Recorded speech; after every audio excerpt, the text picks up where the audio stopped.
The first Diddy party I went to was at Prince's house. So you Really? want to go to Prince's house to the Diddy party where Tyrese is performing and Demi Moore and Ashton Kutcher are swinging on swings. That is what's happening on the other side of the wall. And so You already know what it is. It's your boy Laid Back with another reaction, another review, another episode. Hey, Prince, Diddy, you up to bat. Bah! It's your boy Laid Back. Welcome back to my channel. Hey, two things we gotta do. You gotta hit that subscribe button. I'm drinking this water. You already know what it is, man. You are the prize in 2025. You are the prize. Make sure you hit the like button. Make sure you hit the notification bell. Make sure you hit the like button. We back with another reaction, man. Like I said, we're gonna have a lot of different videos, a lot of stuff coming out about this whole Diddy stuff, man. So we're gonna be all over the place, man. But we got Prince's last Diddy recording played in trial. Prince was going to expose. I don't know. I just seen this online and we're gonna watch it together. So you make it to the end of this one, you a real one for real. Let's go ahead and get into it. Fire Squad. What's poppin'? Let's get it. I must say that the names surfacing in Diddy's trial are already shocking, but Prince being on that list was definitely not on my bingo card. Yes, we know that Diddy used Prince's house for some of his wildest parties based on what Jason Lee spilled. the first Diddy party I went to was at Prince's house. So you want to go to Prince's house to the Diddy party where Tyrese is performing and Demi Moore and Ashton Kutcher are swinging on swings. That is what's happening on the other side of the wall. And so the one thing that makes this party different than a Jamie Foxx party or any other celebrity party that wrangles a bunch of young women or guys or whatever too, is that Diddy didn't let you bring your security in the party. But here's the twist. What if Prince had the cameras rolling the whole time? He was known for being private, calculated, and always in control. So what if he had incriminating footage and that's why he never attended the parties? Well, some folks definitely believe he may have kept the footage or even handed it over to someone before he passed. And now whispers are growing that his name could come up in court. Child, this trial is about to be one for the books, and I'm here for all of it. Okay, of course we already have a few names that came up during the jury selection, and some of them are people we never really expected to make the cut, like Michelle Williams, Robert Downey Jr., Mike Myers, and Lauren London. But then there are names we definitely expected to come up, like Cassie, who filed the first lawsuit. Remember, Cassie said in her lawsuit that a lot of things that happened to her were witnessed by Diddy's staff and employees of Bad Boy Entertainment and Diddy's related businesses, but no one dared to speak up. In fact, these assistants were the ones tasked with the responsibility of taking gifts to Cassie after a DV incident. And Cassie even said in the lawsuit that the assistants were also the ones who would help to set up the freak-offs where everything took place, including by setting up the hotel suites with baby oil and Astroglide. Cassie even said in the lawsuit that after one of the incidents, Diddy's head of security and assistant saw her and they both began to cry. So we expect a lot of these staff members to be summoned. Anywho, Harve Pierre, who was implicated in a lawsuit against Diddy filed by a Jane Doe, also made the cut. She claimed Harve Pierre convinced her to fly from Detroit to New Jersey, where she was allegedly SA'd by him and Diddy. Other than Harve, Young Miami, who was on Diddy's payroll and was allegedly even a transporter of substances, was also mentioned in the jury selection process. Someone else on the list is Dallas Austin. And all I could gather is that the producer was a childhood friend of Kim Porter, Diddy's late wife, who became a point of conversation as people speculated if Diddy had something to do with her sudden death. There's also Lorianne Gibson, who filed a complaint about Diddy to the police back in 2007, claiming Diddy picked up a chair, threatening her on the set of MTV's Making the Band. Aubrey O'Day was also mentioned, but she has been outspoken in her support for Cassie going public with her allegations against Diddy. And she also accused him of making his own inappropriate advances towards her. Former Danity Kane member Dawn Richard also made the cut, but we also know that she previously sued Diddy, accusing him of SA. The suit accused Diddy of beginning his alleged tirade when she began filming MTV's Making the Band. Yo, what? Yo, how many? Well, they said it's mad lawsuits and this is all these people gonna be on the stand.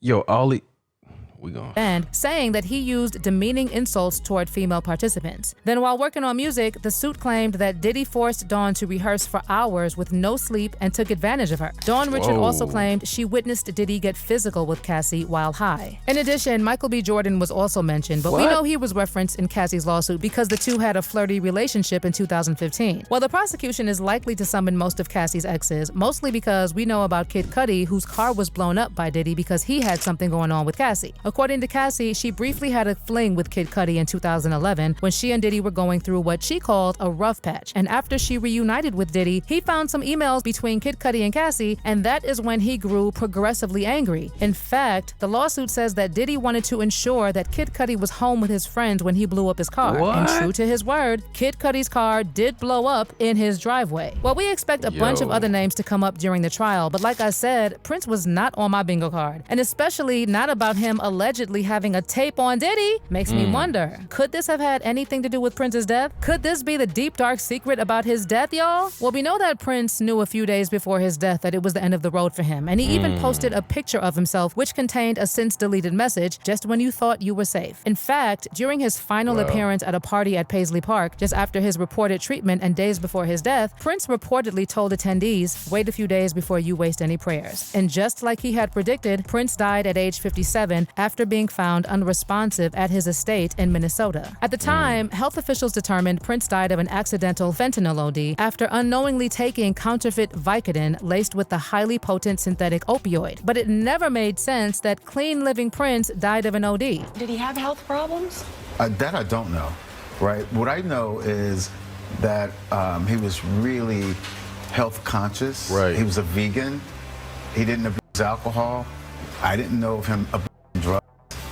He worked out, so, that also really concerned me because it made me think that, wow, so you mean you do all these things to take care of yourself and you die so young? So the thing about Prince is that he fought with people a lot before he died, especially over ownership of and control over his music. He waged a career-long battle against any company that he felt stood in the way of artists' rights and money. And allegedly, he paid the ultimate price for that, death. Whether Warner Brothers was involved or not with having him unalived is still up for debate. But a lot of his fans definitely think that they were involved in his death. See, he was signed to Warner Music in 1977 when he was just 18. And even though the album he released between 1978 and 1981 did not do that well, he was kept on the label, as he was regarded as a musician that reflected well on Warner, which at the time was a company that appeared to invest long-term in serious talent. In 1982, 1 year after MTV launched, Prince released more music, and he went top 10 in the US for the first time, and became part of a new breed of musicians who understood the power of the music video as a way to market an artist and build their own iconography and mythology. At this point, fans were copying his look, and by 1984, with the release of Purple Rain, he was arguably the biggest and certainly the most exciting pop star on the planet. But it reached a point where Prince didn't like how Warner owned and controlled his name, as well as any music released under that name. He even dramatically changed his name to that of a symbol and was referred to as Symbol, Squiggle, or the artist formerly known as Prince. And he was actually pretty vocal about what was happening.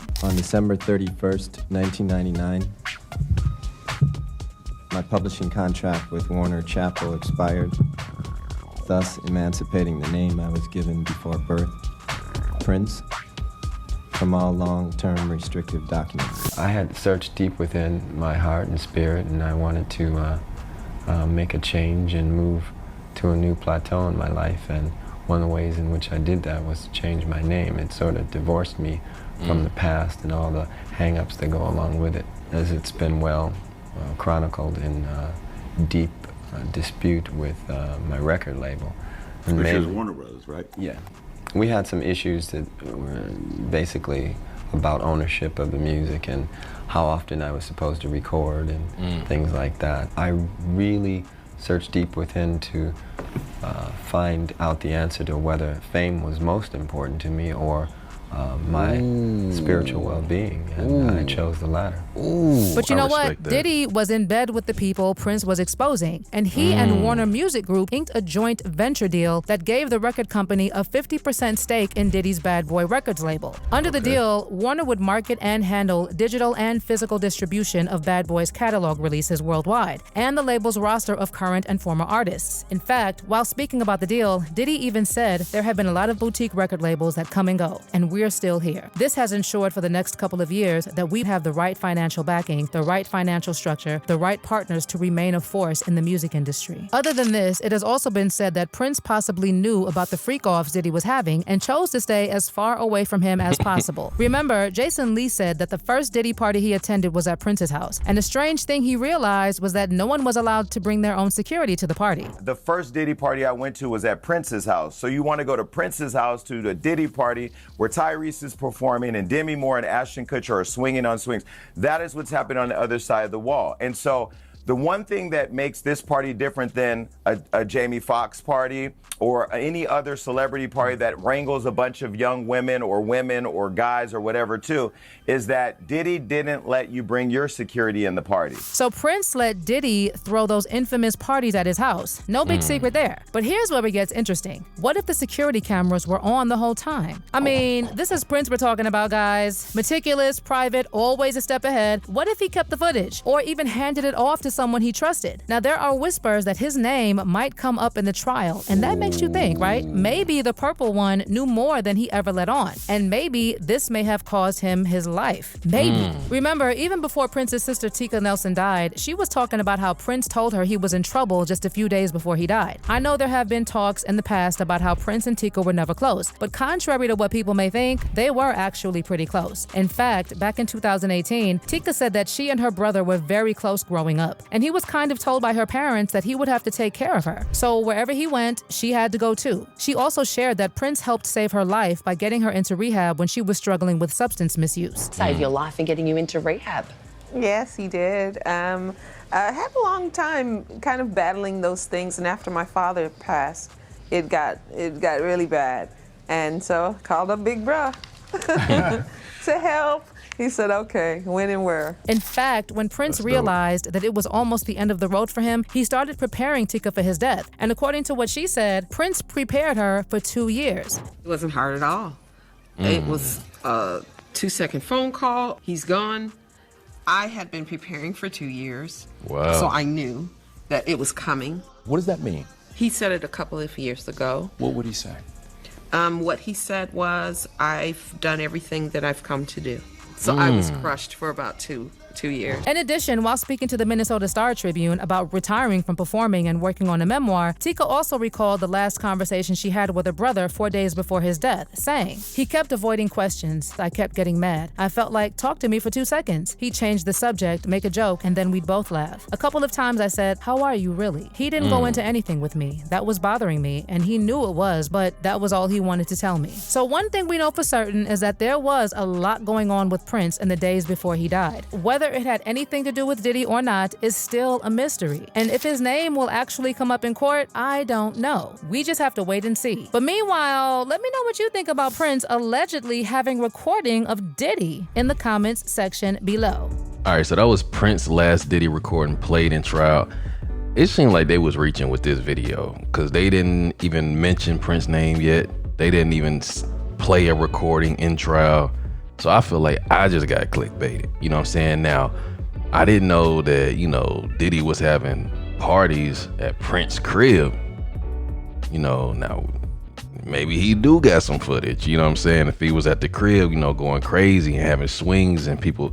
So maybe it was something going down at Prince's crib and maybe he do got footage, but they didn't play nothing. His name ain't even brought up in the trial or nothing like that yet, at least up to this point. You know what I mean? So I feel like maybe that was a reach. You know what I'm saying? That's just me personally. Y'all let me know in the comments, you know what I'm saying? Do you think that this is a reach? Did we both get clickbaited? But you already know, man. Till next time, self-love and positivity. Fire Squad, I got you and you know it.